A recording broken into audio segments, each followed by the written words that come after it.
Star మా ఛానల్లో ప్రసారమవుతున్న successful సీరియల్గా పొదరిల్లు గురించి ప్రత్యేకంగా చెప్పక్కర్లేదు. ఈ సీరియల్ హీరోయిన్ నటిస్తున్న మహాలక్ష్మి గురించి రోజుకో వార్త బయటకు వస్తుంది. ఈ మధ్య సీరియల్ హీరోల గురించి రకరకాల వార్తలు వినిపిస్తూ ఉన్నాయి. తాజాగా పొదరిల్లు సీరియల్ హీరోయిన్ మహాలక్ష్మి సీరియల్ నుంచి తప్పుకుంటున్నట్లు మరో వార్తలు వినిపిస్తున్నాయి. గతంలో అనేక సార్లు ఇలాంటి వార్తలు వినిపించాయి, కానీ ఆమె ఎక్కడా క్లారిటీ ఇవ్వలేదు. అయితే ఇప్పుడు మహాలక్ష్మికి ఓ సినిమా అవకాశం రావడంతోనే ఈ సీరియల్ నుంచి తప్పుకుంటున్నట్లు తెలుస్తుంది. అయితే ఆమె ప్లేస్లో మరో హీరోయిన్ రాబోతుంది అంటూ ఓ వార్త నెట్టింట ప్రచారంలో చేస్తుంది. మరి ఈ వార్తల్లో నిజమెంతో ఉత్తమెంతో తెలియాల్సి ఉంది. ఆమె అభిమానులు మాత్రం మహాలక్ష్మి వెళ్ళిపోతే ఈ సీరియల్లో ఎలా ఉంటుంది అంటూ బాధపడిపోతున్నారు. సోషల్ మీడియాలో వేదికగా మహాలక్ష్మి వెళ్ళకూడదు అంటూ కామెంట్స్ అయితే చేస్తున్నారు. ఇక పొదరిల్లు సీరియల్లో మహాలక్ష్మి క్యారెక్టర్లో నటిస్తున్న హీరోయిన్ అసలు పేరు కృతికా ఉమాశంకర్. ఆమె కన్నడ ఇండస్ట్రీ నుంచి వచ్చిన ముద్దుగుమ్మ. ఇక మోడల్లో తన కెరియర్ని మొదలుపెట్టి హీరోయిన్గా పలు ఆఫర్లు కూడా వస్తున్నాయి.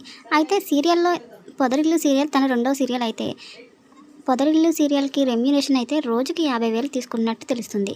ఇక రెండు చేతుల చాలా సంపాదిస్తూ చాలా బిజీగా ఉన్నట్లు తెలుస్తుంది ఉమాశంకర్. మీకు ఏ సీరియల్ అంటే ఇష్టమో కామెంట్ చేయండి, లైక్ చేయండి, సబ్స్క్రైబ్ చేయండి.